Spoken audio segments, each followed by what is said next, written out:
Olá, jovem! Eu sou o professor André Penaforte e seja bem-vindo ao nosso curso completo de Biologia. No capítulo de hoje, abordaremos a origem da vida e das células, mas antes de iniciarmos, vai no meu site, o link está aí na descrição e baixe a apostila. A apostila te ajudará bastante a estudar o conteúdo, a reter o conteúdo, afinal lá você encontrará tanto o material empregado aqui, os slides, como questões que te ajudarão na fixação do conteúdo abordado.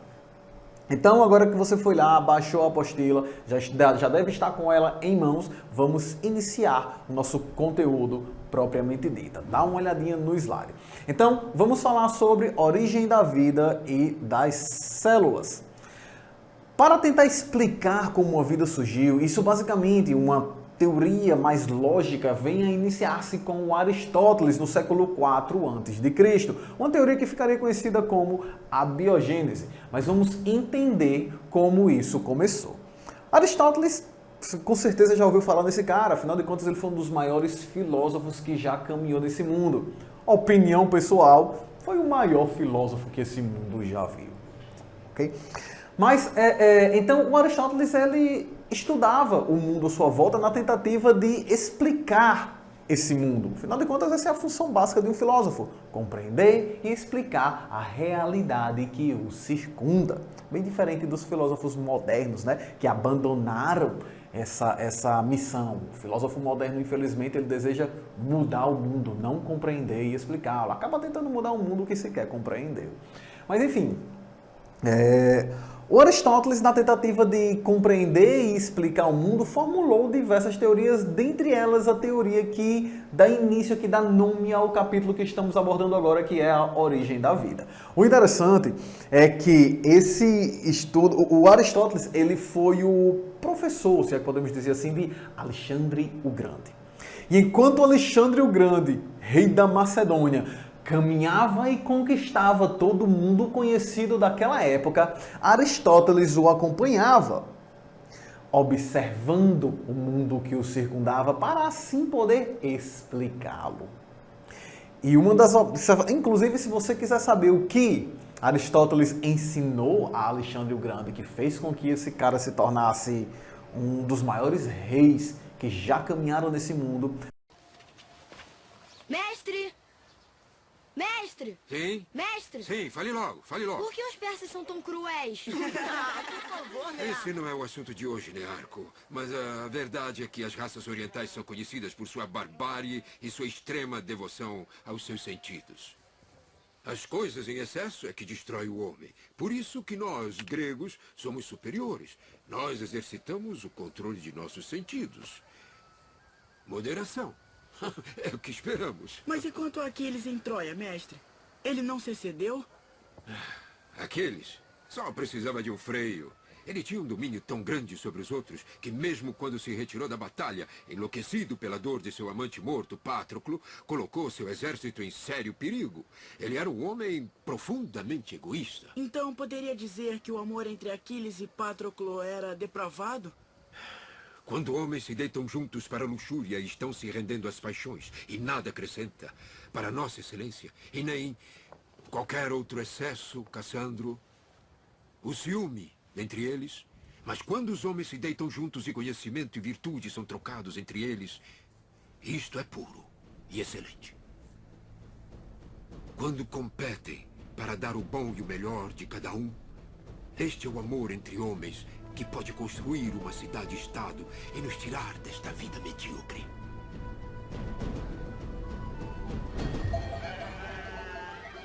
Filipe trouxe de Atenas homens como Aristóteles para educar nosso povo inculto.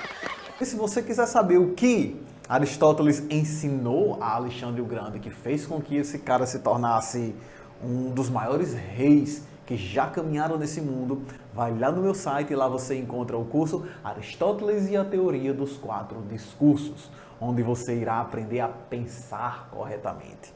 Ok? Essa teoria mudou a minha forma de pensar. Na verdade, não mudou a forma de pensar, ela me ensinou a pensar. Mas voltando para a origem da vida, o Aristóteles, enquanto o Alexandre o Grande conquistava a coisa toda, Aristóteles deu uma olhadinha em Cilos. Isso mesmo, ele observou alguns silos. Então dá uma olhadinha nisso. Aristóteles, ele observou alguns silos. Silos são essas estruturas que nós utilizamos para guardar sementes, guardar a colheita, o feijão, o arroz, o milho, né? É claro que eu trouxe para vocês uma versão bem moderna do silo, né? Os silos de antigamente não era assim, Aristóteles não usava esse tipo de silo, né? Paciência.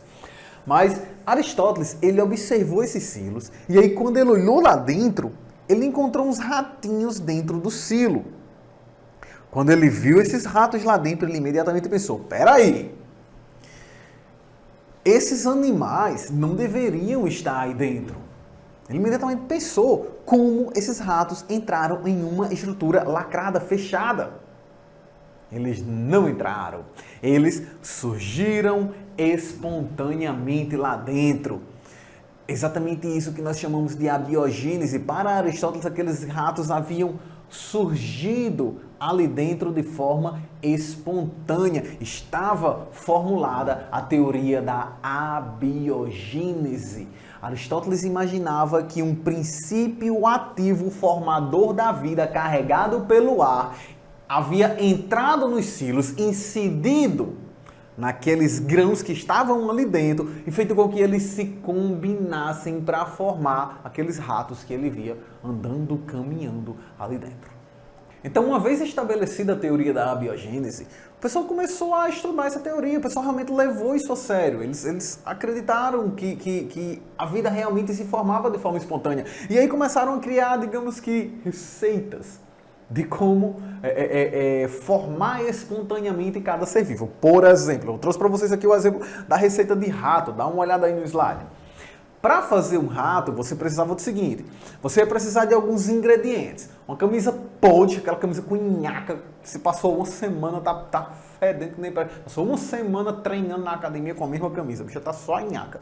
Um queijo, uns pedacinhos de queijo ou uns pedacinhos de trigo. Você pega tudo isso, joga dentro de um recipiente, de um vaso, de alguma coisa assim, e aí eles vão se combinar para formar um rato. Espera aí alguns dias e um rato vai aparecer ali.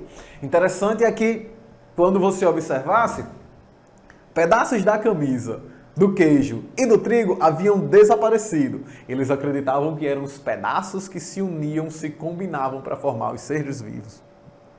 Existia um carinha até que foi o Van Helmont, que ele escreveu um livro inteiro só com os experimentos mostrando uma espécie de receita de como fazer cada bicho. Olha outra coisa interessante. Você vê, por exemplo, quando começa a chover, surge um bocado de sapo no meio da rua, né? De onde vem esses sapos? Parece que os bichos brotam da terra. Eles brotam da terra mesmo, mas vamos entender aqui como os caras explicavam a formação desses sapos. Eles diziam que é assim, ó. Você tem ali o açude, e aí, sob determinadas condições, as pedras do açude se combinam, o princípio ativo carregado pelo ar bate nessas pedras e formam os sapinhos. É um negócio um pouquinho comédia, né? Um pouco engraçado, mas eles de fato acreditavam nisso daí. Hoje nós sabemos, não é bem assim. Os sapos, quando chega aquele período de seca, que não tem mais água para que eles possam viver, sobreviver, nós sabemos os anfíbios, eles precisam manter uma pele úmida, a pele molhadinha o tempo todo, já que eles respiram pela pele, eles realizam respiração cutânea.